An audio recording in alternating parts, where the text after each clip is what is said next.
Bon matin tout le monde, bienvenue dans On Jase avec Steph Monette.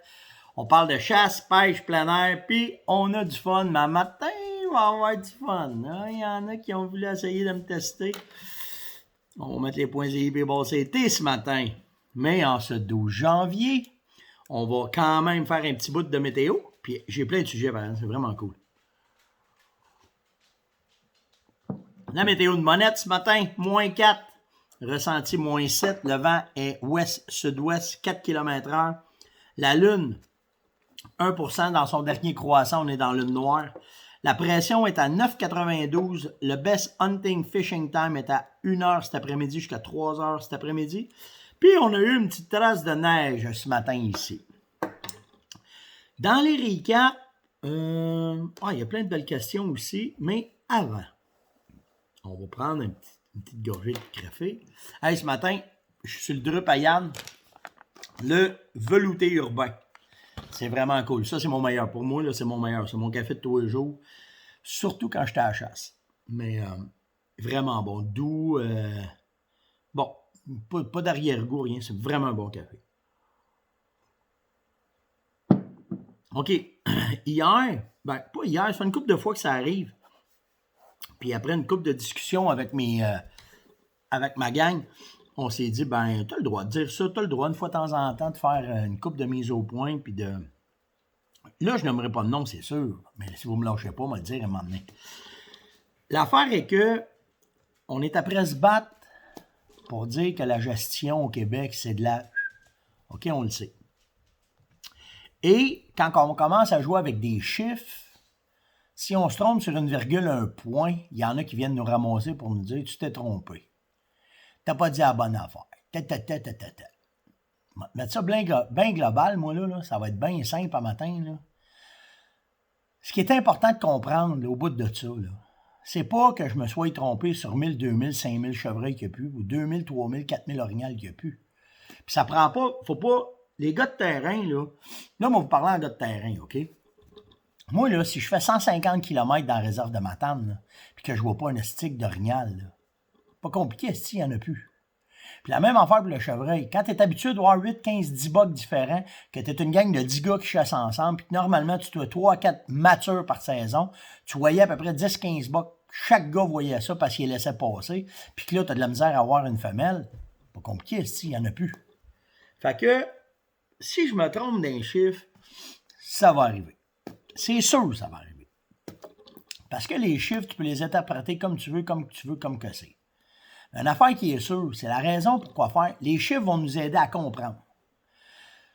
Moi, là, que je me sois trompé de 2-3 virgules à la place, là, c'est pas ça qui est important. C'est si tu regardes qu'il y en avait de même, puis que là, c'est rendu de même, c'est juste ça qui est important de comprendre. Puis être un bon gestionnaire, c'est ça aussi. Tu n'es pas obligé de t'arrêter sa virgule du point en bas. Si tu vois que l'argent ne rentre plus, il faut trouver un moyen que l'argent rentre. Puis si tu vois que l'argent sort trop, il faut que tu coupes l'argent. Fait que le chevreuil et l'orignal, c'est la même affaire. Quand il n'y en a plus, arrête d'en prendre. Puis quand il y en a assez, prends-en. C'est tout. C'est pas plus compliqué que ça, là. Mais tu sais, venez là, commencez à me loger, là. Arrêtez de venir me ramasser pour un point et une virgule qui ne marche pas.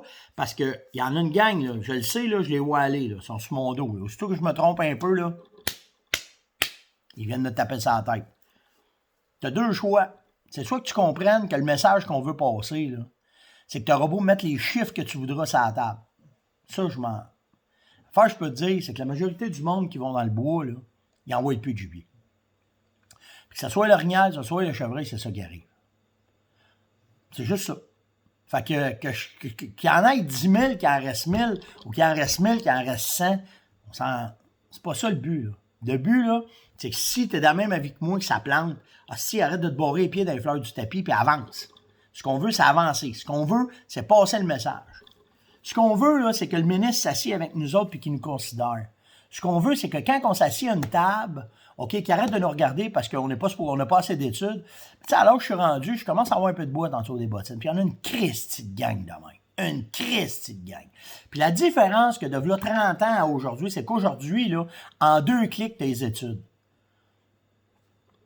Après ça, là, l'analyse, là, c'est le moindrement, là, t'as pas un poids vert entre les deux oreilles, là, t'es capable d'en faire une analyse.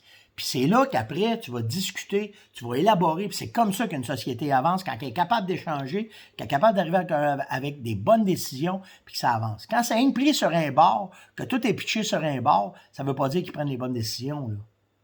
Fait que c'est ça le matin que je voulais parler. J'ai pas de problème. Si je me trompe, il n'y en a pas de trouble. Tu peux venir me le dire, si c'est passé par le respect, mais pique-moi pas, esti. Pique-moi pas, puis viens pas me dire, et tabarnane. Fait que c'était ça ce matin. On finissait avec une gorgée, puis on repasse sur d'autres choses. Ça me dit de quoi, gorgée? Bob Bissonnette. Quel personnage fantastique. Hey, j'étais à ça de le rencontrer, ce gars-là. Ça m'a écœuré en nastique de ne pas être capable de le rencontrer. À l'époque, j'étais avec la gang de Radio X. J'étais tout dans cet environnement-là. Je connaissais pas mal tous les gars. Il me restait un Bob Bissonnette à rencontrer. Ah, ainsi va la vie. Bon. J'ai Charles Baudry qui m'a demandé, Steph, ça me tente de t'écouter. Ça me tente de commencer à acheter mon stock de chasse et de pêche. Mais il va y avoir des deals à un moment donné. M'as-tu payé trop cher? M'as-tu pas payé assez cher? C'est Charles qui me demande ça. Comment tu vois ça? Ben moi, je vais te dire, bien franchement, je t'en manche un peu comme toi. Ça me tente pas de payer plus cher, mais si j'en ai besoin, je vais payer le prix. Ça devrait répondre à ta question. Tu sais, si tu as 50, puis il t'en manque une, tu devrais être capable de te débrouiller avec 50. Mais si tu n'as pas de tente, puis là, tu te dis, va-tu en avoir une cette année? Moi, j'irai l'acheter. C'est tout le temps qu'est-ce que tu as vraiment besoin, puis qu'est-ce que tu as vraiment besoin, puis qu'est-ce qui va être un peu superflu. Mais on n'a pas, nous autres, dans le domaine de la chasse. Les gars de chasse et pêche, on n'achète jamais de superflu. C'est tout le temps nécessaire. Fait que, Charles, si c'est nécessaire, tu l'achètes. Je pense que ma blonde n'est pas là pour m'entendre, si elle me... C'est tout le temps nécessaire. Pourquoi tu achètes 3 caisses de balles? C'est nécessaire. Pourquoi tu as 8 couteaux? C'est nécessaire. Ah, si bon. C'est tout le temps nécessaire pour la chasse par pêche. Puis quand elle te dit t'ambitionnes, quand tu dis t'ambitionnes, ben non. C'est pour mon moral. On est en temps de COVID, nous. Ça me prend ça.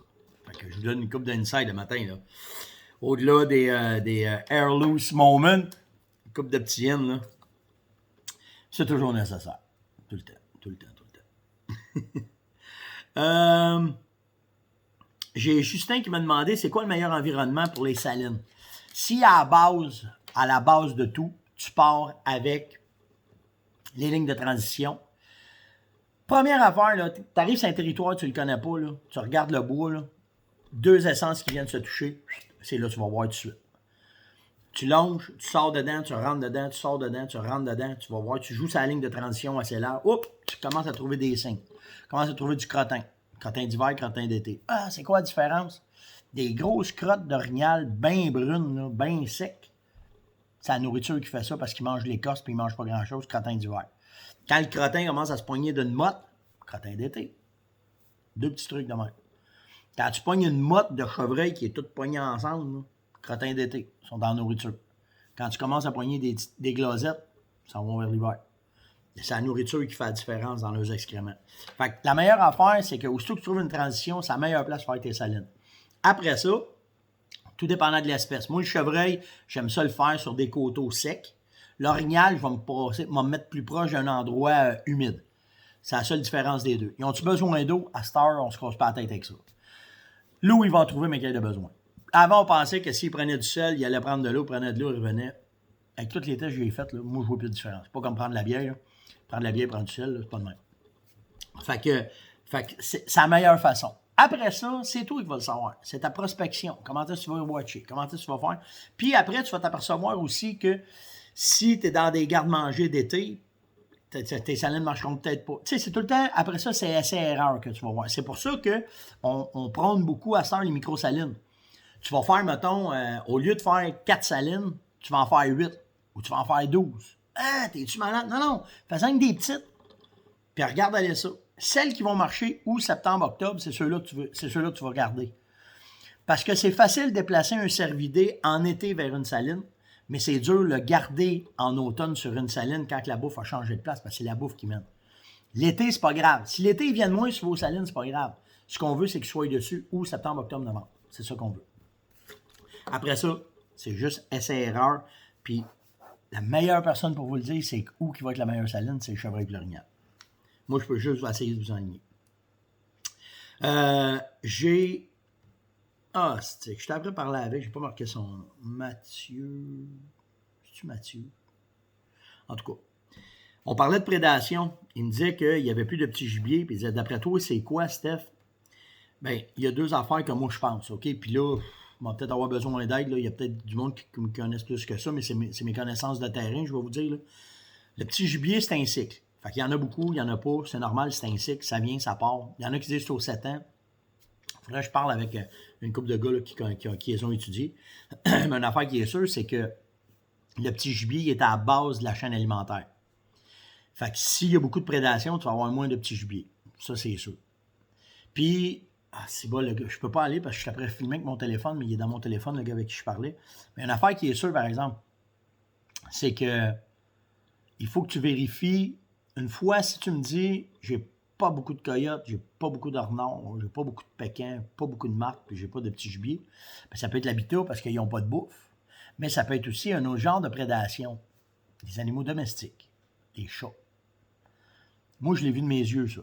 J'ai vu des chats tuer du lapin, j'ai vu des chats tuer du lièvre, tuer de l'écureuil, tuer de la perdrix. Je l'ai vu, ça.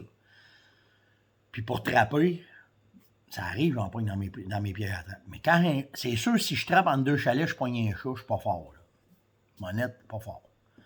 Mais par exemple, je suis à 4 km dans le bois, puis je mets un piège, puis que je pogne un chat, il n'y a pas d'affaire là, lui. Il n'y a pas d'affaire là. Fait que, tu sais, c'est là qu'il faut vous regardiez aussi comment est-ce qu'il y a la prédation. À ce temps-ci, c'est facile, parce qu'avec les traces dans la neige, vous êtes capable un peu de voir. Fait que, tu sais, mais ils vont se tenir tout le temps où il y a de la bouffe. C'est tout le temps ça qu'ils font. Fait que, tu sais, si tu n'as pas de lièvre, tu auras probablement moins de prédation parce qu'ils sont ailleurs. Mais ailleurs, là, toi, tu peux être sur une place. Toi, tu peux arriver sur une place, puis à peu près, je ne sais pas, mettons que ton trou à lièvre, il y a 200 par 200 ou 400 par 400. Il n'y a pas de lièvre dedans, mais tu peux te tasser à un demi-kilomètre, un 200 par 400, puis là, ça va être bourré de lièvre. C'est l'habitat aussi qui fait la différence. C'est tout le temps ça qui fait la différence dans vos gibiers. Fait qu'il y a ça à considérer. J'ai Annie qui me dit quand tu prends un gibier, on ne s'arrête pas de s'astiner, tu mets-tu la tête en haut ou la tête en bas? Ben, moi, personnellement, le but, c'est que le sang peut s'égoutter le mieux possible. Fait que je vais mettre la tête en bas. Ça va vider les fesses, la gravité va faire que ça va se vider. Il y en a qui pompent. Moi, je pompe pas, je suis pas rendu là. OK? Puis pour de vrai, je vois pas de différence. Il y en a qui disent ouais, mais ça bouille dans le poêle.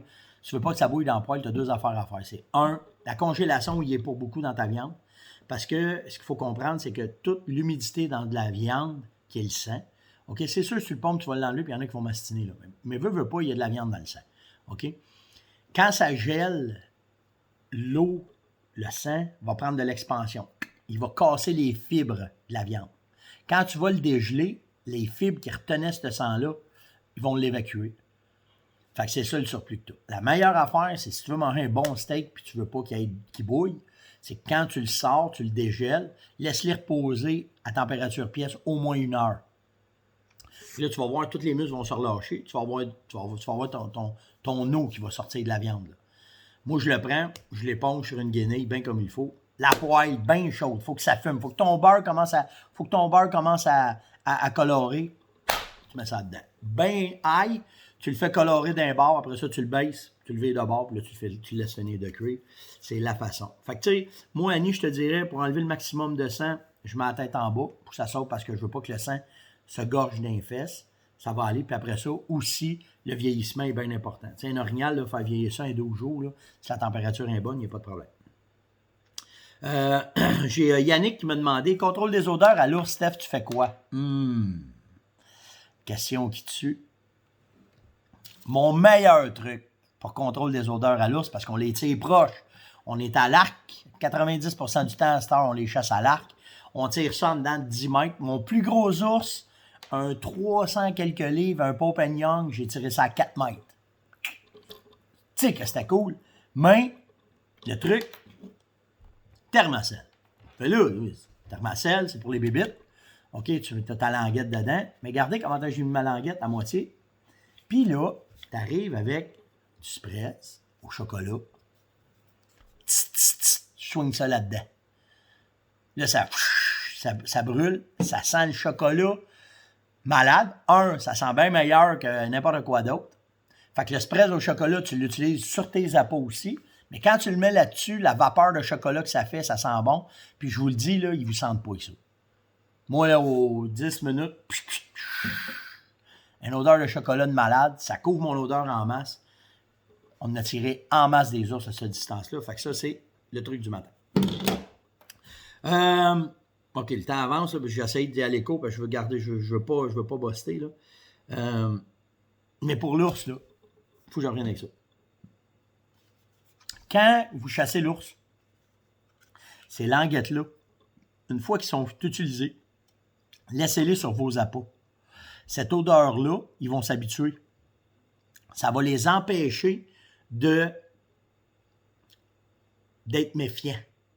Parce que les gros ours matures, c'est la même affaire qu'un gros chevreuil mature ou qu'un gros orignal. Ils sont méfiants quand ils viennent.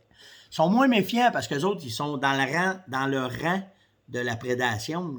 Ils sont pas mal sur le top, là, tu sais. T'as nous autres, puis t'as eux autres en dessous, là, tu sais, en force, pas en agressivité, mais en force, ils sont là, tu sais. Fait qu'un ours, c'est moins peureux un peu. Les gros mâles, par exemple, ils savent en tabarouette que quand ils vont au syndrome, c'est pas normal. C'est pas une carcasse d'orignal, c'est pas une talle de bleuet, c'est quelque chose qui est là, qui est pas normal. Puis s'il s'est fait shooter une fois ou deux, puis qu'il a été blessé une fois ou deux, il est allé à l'école, là, fait qu'il comprend un game en tabarouette, là, tu sais. Fait que, ce que vous faites, c'est que le but, c'est que la beauté de l'ours, c'est quand tu es capable de l'amener sur un appât, ben, d'être capable de l'habituer à tout ça. Fait que donc, de laisser ça, c'est merveilleux. Si vous avez des caches fixes, ils vont s'habituer à vos caches fixes. La même affaire qu'un chevreuil et un orignal. Fait que les gros, moi j'ai vu des ours, là, couchés de même, d'un flanc de montagne, puis juste à regarder ma cache. Ils attendaient. Puis c'est un moment donné, là, je faisais juste ça, là. Ah! Oh! Ils revenaient de nuit. Tu peux jouer à la game, par exemple. Ils regardent la cache, ils ne voient rien dedans. Tu fais que te mettre un stand 10 mètres à côté, t'attends. Ils regardent dans la cache, il n'y a rien. Ils viennent manger. C'est tout le temps une game de qui est le plus wise que l'autre. Dans n'importe quel gibier, c'est tout le temps ça. Puis c'est ça qui est cool. C'est pour ça qu'on aime ça. Mais tu sais, à la base, le vent, le contrôle des odeurs, c'est tout le temps la même affaire. Surtout quand tu les amènes sur un point de nourriture, c'est tout le temps la même affaire. Fait que ça, c'est un bijou de produit. Parce que depuis qu'on chasse avec ça, on ne met plus autant d'insecticides. On est capable d'être à l'aise. Si tu mets ça d'une tente, arrange-toi pour avoir de l'aération, parce qu'après 15 jours à chasser l'ours avec ça, t'en as 2 semaines à sciller après. C'est dangereux, là. OK, faut que tu fasses attention, là. Mais, tu fais un courant d'air, puis avec ça, je vous le dis, il n'y a rien. À la pêche aussi, dans le chaloupe, on en a 3. On a tout le temps. Moi, on est tout le temps 2-3 d'avance. Tu ne veux pas manquer de thermacelle quand tu vas à la chasse. C'est la machine pour faire ça. Puis en plus, comme je vous l'ai dit, si tu sers de la plaque chauffante avec du spritz au chocolat, les ours n'ont plus bien de chance. Fait que ça, c'est fait. J'ai Paulino qui me demande, les produits de saline, t'es dilues-tu? Ben, si c'est des dilués dans l'eau, tu peux te faire des potions. Il n'y a pas de problème avec ça. Mais le but, c'est quand tes produits de saline, tu les mets, c'est que tu ne veux pas trop parce que c'est la pluie qui va les diluer, qui va faire ce job-là, ou la neige, là, comme quand on les fait à cet incite. Fait que, tu sais, moi, non, j'essaye pas. À moins que tu te fasses une chaudière de saline, puis que ton stock qui est dedans, tu te fais des trous en dessous, tu mets ça sur un poteau, quand il pleut, ça coule. Tu peux mettre de l'eau dedans pour l'aider tout de suite en partant. Mais moi, je ne les dilue pas. Tu peux les couper. Tu sais, mettons que tu achètes la grosse chaudière, puis tu pars avec des micro-salines, tu vas en faire 2 ou 3 avec la chaudière. Il n'y a pas de problème. Ça, si c'était ça, là, je ne comprenais pas trop dans la question. C'est si tu veux le couper pour pouvoir en faire 2 ou 3, oui, tu peux. C'est ça le but. C'est pour ça qu'on arrive à se faire avec les micro-salines. Puis c'est pour ça aussi que Concentrec, ça a été inventé. Parce que tu peux te permettre de faire une micro-saline, de boire ton achalandage, puis au lieu de mettre beaucoup d'argent à des places que tu sais que ça ne rapportera pas, t'es mieux d'en faire plus, de voir comment est-ce que les gibiers, eux autres, vont décider. Puis là, après ça, tu vas pouvoir avancer. Fait que, tu sais, les diluer dans l'eau, moi, je le fais pas. Mais de couper les recettes pour être capable d'en faire plus, ça, oui, je le fais. Il n'y a pas de problème. Hey, je veux passer j'ai su ça en fin de semaine, mais je n'ai pas voulu en parler tout de suite par respect pour le gars que c'est arrivé, surtout pour la famille et ceux qui le connaissent. Une jeune sommité sur le lac Ontario, Tyler Balance, il est décédé en fin de semaine. Malheureusement, c'était un jeune pêcheur, un excellent pêcheur. Puis le jeune, je peux dire ça parce qu'il était pas mal plus jeune que moi. Il pensait que le lac Ontario était assez solide. Il n'a pas mis son saut de flottaison sur le lac Ontario. Ils ont retrouvé sa tente. Ils l'ont cherché, ils ne l'ont pas trouvé. Puis hier, ils ont retrouvé le corps. La glace a défoncé, puis Tyler s'est ramassé autour de l'eau. Fait que mes sympathies à la famille, ma sympathie à la communauté du lac Ontario, des pêcheurs, des guides du lac Ontario. Les gars le connaissaient, ils faisaient partie d'une équipe de pêche. Caroline, faites attention. Ça vaut pas la peine de jouer au fou. Puis tu sais, je parle, tu sais, j'ai mon chum Robin là, qui est un malade de pêche à la glace. Puis à cette heure, là, ils sont rendus avec des sauts chauds d'hiver. Dans leurs sauts, ils ont des pics pour que s'ils tombent dans l'eau, les sauts vont les faire flotter. Ils sont capables de sortir leur pic, ils peuvent se piquer sur la glace, se sortir de la glace. Tu sais, t'es jamais à l'abri que la glace va casser quand tu vas pêcher à la glace. Puis tu sais, je parlais avec Robin, on en jasait de ça. Toute la technique qui vient que quand tu tombes dans l'eau, que tu vas te faire aller les pieds pour monter. Je capotais quand il me dit ça, c'est logique au bout. C'est que tu vas faire aller tes pieds pour venir t'accoter sur la glace puis dans le trou. Puis là, ben, avec tes pics, si tu te pliques dans la glace, ça va être facile de te glisser puis de sortir que si t'es le même puis tu essaies d'embarquer, tu ne seras pas capable. Mais tu sais, les gars qui en font beaucoup de pêche à la glace, ils sont équipés. S'ils se ramassent à la flotte, je te dis pas que tu n'auras pas un léger rétrécissement de tes attributs masculins et que tu n'auras pas le sphincter qui va rapetisser si tu te ramasses dans l'eau frette. Mais au moins, tu as le temps de réagir. C'est un saut de flottaison qui va t'embarquer sur la glace puis qui va t'amener où il faut que tu t'amènes. Puis malheureusement, quand ils ont trouvé Tyler, pendant qu'il cherchait, quand il avait regardé dans son camion, il n'avait pas mis son saut de flottaison.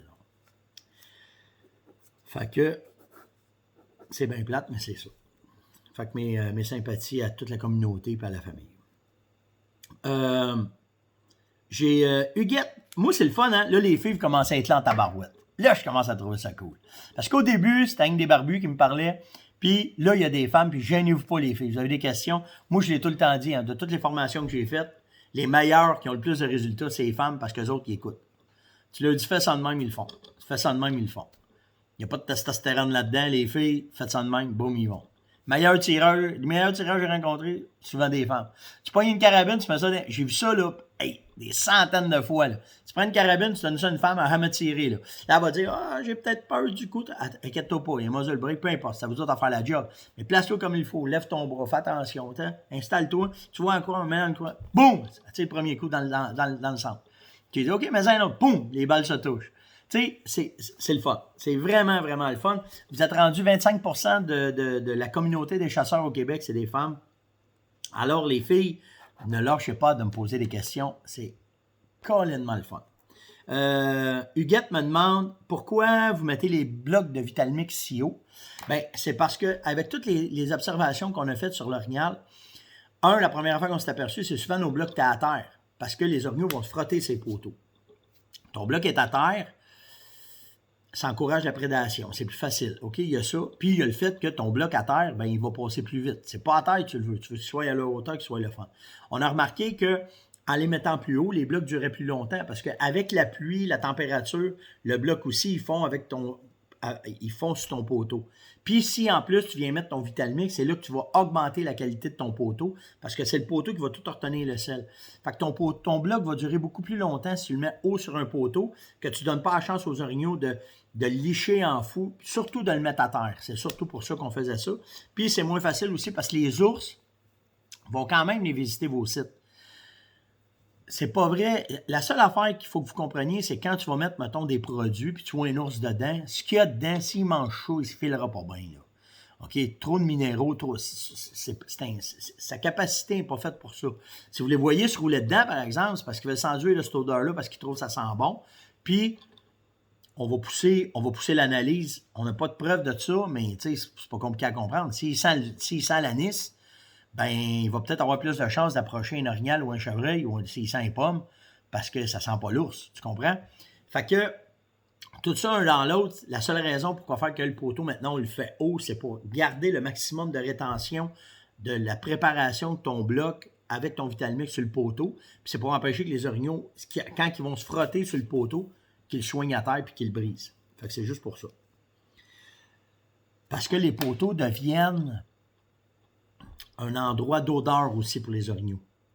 Ils vont s'en servir, ils vont lécher le poteau, ils vont profiter. Puis tu sais, je ne l'ai pas fait là, dans les dernières vidéos, là, mais à Charlevoix, dans nos trous, Bruno a fait des trous dans nos arbres pour que quand ça coule, ça rentre dans les trous, pour que là, l'arbre se gorge de Vitalmix, se gorge du bloc de sel, pour que ça reste là. Fait que, si tu fais des trous un peu partout, quand ça va fondre, au lieu de couler à terre, ça va rentrer dans votre arbre. C'est pour ça qu'on ne prend pas des petits arbres, on essaie de prendre des gros arbres, pour qu'ils se gorgent de ça, puis que là, ton arbre devienne, on va dire ça de même, devienne un gros suçon pour les orignaux. Puis plus qu'il est gros, moins ça va être facile pour les orignaux, quand ils vont se frotter dessus, de le casser et de le mettre à terre. Là, parce que ça pêche quand même 800-900 000 livres. Là, fait qu'à force de se frotter dessus, à un moment donné, le poteau va tomber. Fait que c'est pour ça qu'on en est venu à grossir le poteau, à mettre des trous pour garder le maximum, puis à mettre les blocs plus haut pour pas qu'il y ait accès, puis qu'il le fasse tomber, puis qu'on le perde. C'est pour ça. C'était l'Onjaz de ce matin. J'espère que vous avez apprécié. On va vous dire maintenant, partagez, abonnez-vous, puis invitez des gens à venir sur la page, c'est important. Si vous avez encore le like que Facebook n'a pas enlevé, bien, likez, mais le plus important, c'est les commentaires. C'est pour ça, des fois, vous me perdez, c'est pour ça que des fois, vous ne me voyez plus pendant un bout, c'est que les algorithmes ne vous donneront pas accès directement à ce que vous aimez si vous ne mettez pas de commentaires. C'est vers ça que ça s'en va. Fait que la seule affaire que vous avez à faire, cliquez en bas sur répondre, pas répondre, mais commenter. Puis faites juste mettre un bonhomme sourire, un thumbs up, salut Steph, peu importe. Faites juste mettre un petit quelque chose. La tape dans le dos, elle est tout le temps autant appréciée. Autant que celle que j'aime vous donner en tout temps, que j'apprécie vraiment, mais vraiment que vous soyez là avec nous autres. Donc, sur ce, bon café un matin, passez une bonne journée. Ceux qui travaillent, ben merci de travailler parce que il y en a que c'est la police, il y en a que c'est des soldats, il y en a que c'est dans les hôpitaux, il y en a que c'est des chauffeurs de truck. Votre travail est important en ce temps-ci. Puis le reste, ben, allez marcher dehors, allez prendre du bon temps. Bonne journée tout le monde. Ciao!